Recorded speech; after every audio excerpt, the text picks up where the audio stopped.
On this week's Bro Free program, Wizards of the Coast course corrects to make sure they will hit every rock in the harbor. An old school gamer makes a new school mistake. AI slop merchants cry about their right to copy. A rising contributor has an idea that doesn't go quite the way he thought it would. And we find out what J. Scott Garibay and Condor DM have in common. Welcome one and all to Driving and Dragons and the March 9th, 2026 edition of Intelligence is a Dumpstat. I'm Daniel, and it has been said that my channel is all about mocking the bros. I pointed out the mathematical inaccuracy of that last week, but figured it was time for a reminder that they are not the only people in the hobby with incredibly stupid things to say. So let's handle the paperwork and we can get the show on the road. This Thursday, I will have a guest with me on Driving the Conversation live 6 p.m. Central Standard Time. The OGGM has launched his new Shadow Dark based superhero sidekick game Vigilantes, and he will be on live to tell us about it. I have 2 other video essay projects that I'm working on. First, I promise that I will finally get around to finishing up my series on alignment and TTRPGs. I've owed you guys the videos on neutral and chaotic alignments for going on 5 months now, and it's time to get off my butt and finish it. Second, it will either be a first in a new series or possibly get slotted in with the 7-level series. But with all the hype around D&D Killer this and OSR Takeover that, I figured I may as well take a look at something that could be useful to some of the dedicated creatives in the hobby. 7 Habits of Highly Effective Game Designers. It's based loosely on the paradigm-shifting book 7 Habits of Highly Effective People, written by Stephen Covey back in 1989, but it is more about what you need to keep in mind if you want to have a chance to have a game on the market that actually sees some level of enduring success. And before you jump in the comments asking me about my super successful new game I haven't finished yet, this is as much for me as it is for you. I've reached out to dozens of successful game designers from viable side income indies up to the career professionals to get insight on how they made games that caught enough attention to see periodic checks show up in their mailbox. With that out of the way, like, share, subscribe, hype, become a member, join the Patreon, leave a super sticker, give me your thoughts in the comments below. All that good stuff that helps me keep producing the content you tune in for every week. Let's get the ball rolling, or in the case of these folks, the square wheels turning. We open with the giant on the short bus, Wizards of the Coast. If not for choosing poorly, WotC would make no choices at all. While their litany of major missteps over the past several years has been the focal point of internet mockery, the subtle stupidity of their handling of the current D&D rule set has always sat quietly in the back, causing anyone with the tiniest bit of marketing experience to reach for the BC headache powder faster than me at the end of these videos. One D&D, no more editions. Yeah, we called BS on that, and it was quietly dropped in favor of the oh-so-pithy Dungeons & Dragons 2024 Core Rule Revision. That, of course, came out in 2025 because they also apparently suck at project management. Here's the thing. They finally have stopped fighting us, pissing against the wind, and agreed that it should just be called D&D 5.5. Here's the other thing. This is only for D&D Beyond stuff. And at least as of now, not the physical releases. So they're essentially dividing their already shrinking player base even further. Sometimes us online folks who are invested enough in the hobby to participate in streams and debates and boutique content consumption, we don't remember that we are the overwhelming minority of the hobby. We're like 15% of the hobby that makes 99% of the noise. The other 85% will likely never even read a pop media article about Dungeons & Dragons. So when you have that guy, Mr. 85%, looking for new WotC D&D stuff for his 2024 Core Rules revision, and all he sees is D&D 5.5, his immediate thoughts are, is this the same? And is this WotC trying to make me pay twice for the same stuff? And that works in reverse too. They get new content on D&D Beyond and then they decide they want to get the physical copy, but all they can find is the old 2024 revision version. All in all, par for the course from Woke Tards for the Coast. But Woke Tards of the Coast this time is being a little bit less on the woke side and a little bit more on the tard side. From the opposite end of the spectrum, we have Old School Gamer over on X. Unfortunately, I get the distinct impression that he will fall into that doesn't get it and or can't take the joke category, but hey, I'm going to give him the chance. Dude has been in a full-on X war with the Bro SR ever since the Dundermoose show where I had to sit there with the dancing fool Jeffro Johnson. Unfortunately for him, and I hope it's just a character he plays, he comes off as a completely unhinged old man shouting at clouds. Big issue is that he is clearly one of those people who has gotten so hooked on firing shots at the other side that he no longer thinks rationally about a statement before attacking it. Bro said equals bad. Honestly, being that they are professional trolls, I wouldn't be shocked if they start tagging him in comments that are just patently unobjectionable, just so they can watch him froth at the keyboard arguing things like the D20 is not the primary die in Dungeons & Dragons. His first really off-base misstatement here was the bizarre claim that why are there so many contradictions in RPGs? 1 minute a person touts simulation as play, and the next they're railroading players with mechanics like gold for XP. What? I hear the words coming out of your mouth, but the order you put them in makes no sense. There are a lot of criticisms for gold for XP. I have an entire playlist on it here called Are You Experienced?, where we cover leveling mechanics, and gold for XP is examined, pitfalls and benefits alike. What isn't there is this moronic idea that it's somehow railroading to tie XP to treasure acquisition. If that's railroading, so is classic XP for killing monsters. You're forcing players to kill monsters to level up. You're forcing players to handle conflicts and solve puzzles to level up. You're forcing players to achieve goals to level up.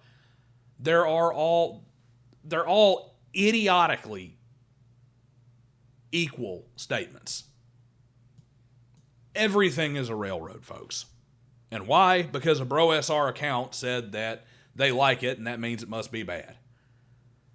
Old school gamer needs to sit back and chill before he types. What he needs is an ice cold beer and a good book like Corvid Codex Volume 1. Guys, it is the 0 hour for our physical print run. Friday the Kickstarter ends, and I need you to help me drive as many people there as we can. 7 fantastic pulp stories from the wild jungles of a fantastical supercontinent to the far reaches of space, with real characters, with real depth, and good, clear, good and evil for your enjoyment. Just think, you can be part of bringing back the kind of stories that got us into these games. The kind of stories publishers in the 90s killed with their postmodern everything is gray muck.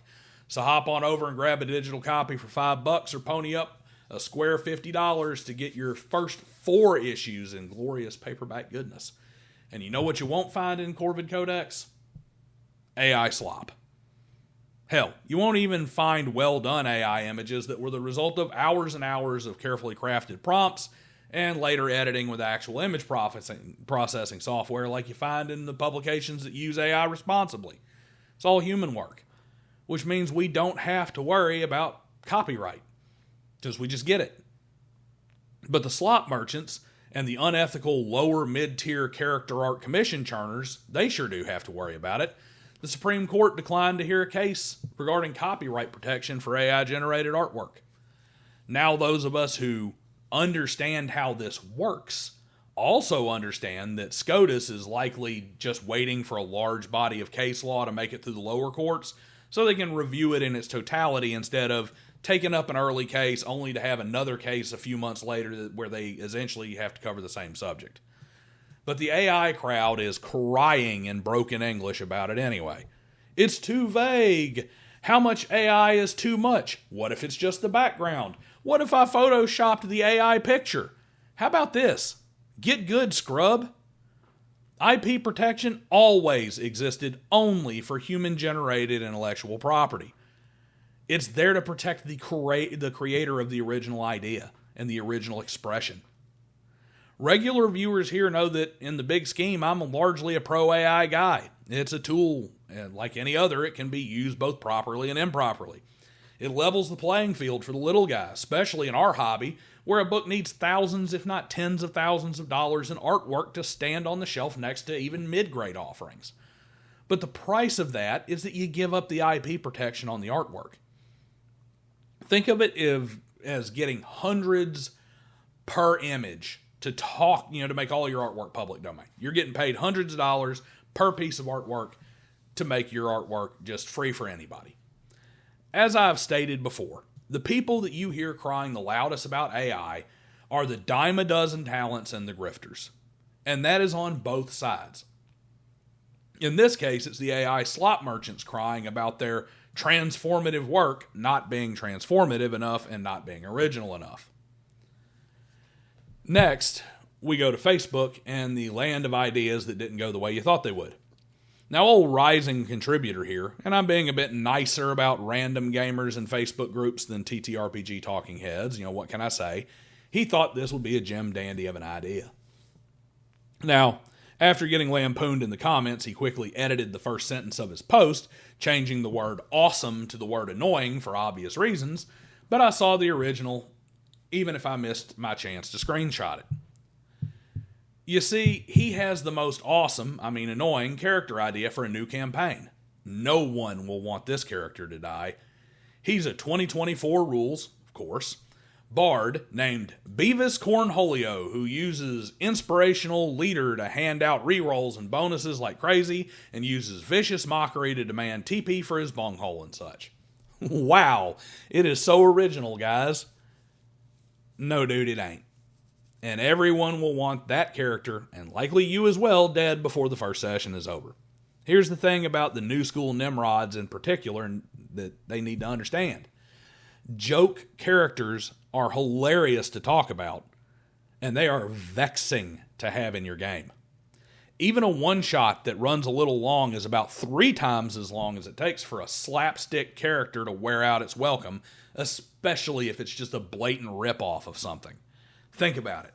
How long is a joke normally funny for? Especially when it's the same joke over and over again. 15, 20 minutes maybe? Perhaps one short evening social event when it pops up infrequently and isn't overly obnoxious. All right, now picture this. The same over-the-top obnoxious joke on repeat for 6 hours straight and entered into absolutely every interaction and topic of conversation. That's your joke character. I don't care how many pluses you hand out. My paladin is going to lose his alignment and face atonement to get his powers back when he ends your joke halfway through the opening tavern meetup scene. You need TP for your bunghole because the idea of bringing in a rip-off joke character that is painfully dated is just shit. Now, it's time to have DoorDash hand us our final delivery of Dumbass for the week, courtesy of one J. Scott Garibay. Now, I promised I would tie him to Condor DM here, and I will. In fact, I'm going to also tie him in Bizarro World fashion to the Bro SR. What does this Venn diagram of intellectual ineptitude look like? Well, the Bro SR has openly stated, and later contradicted, that the only actual game is Dungeons & Dragons, in particular AD&D 1E.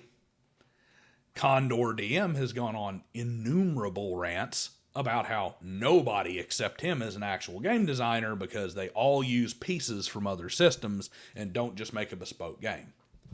Well, Scott dropped one of his In My Humble Opinion videos that was all about how you aren't developing a game at all unless you are on the Dungeons & Dragons design team. That's right, folks. This crazy ex-girlfriend of D&D level clown actually came out and said that all TTRPGs other than D&D are not actually games. They are all just auditions to maybe get seen by the aristocracy over at Wizards of the Coast to be selected to sit next to their talentless diversity hires like Mackenzie and Connie and make the only real game Dungeons & Dragons. Garibay is one of those guys that I truly hope is playing a caricature online, because if his humble opinions are his actual opinions, they're not only signs of serious mental instability, they're also shit. And that is not my humble opinion. That is a pridefully presented objective fact. This clown must think that Sandy Peterson's Call of Cthulhu 7th edition was a great audition for The Big Show, and he might even get called up to the majors, given that it looks like Call 7th Edition has actually outsold Dungeons & Dragons 2024 5.5 Core Rules Revision with Rainbow Mexican Male Orc Succubi. I'm sure the guys over at Trollord, who are as close to legitimately as possible producing Gary Gygax's version of 2nd Edition AD&D with Castles and Crusades, are eager to hear from Mackenzie Nobody and the Sparkle Brigade.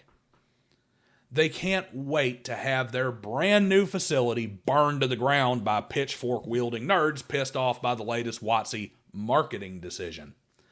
Seriously, Garibay, you need an intervention. Somebody needs to lock you in a room filled with every other game not called Dungeons & Dragons and force you to play them for several months as some kind of like exposure therapy.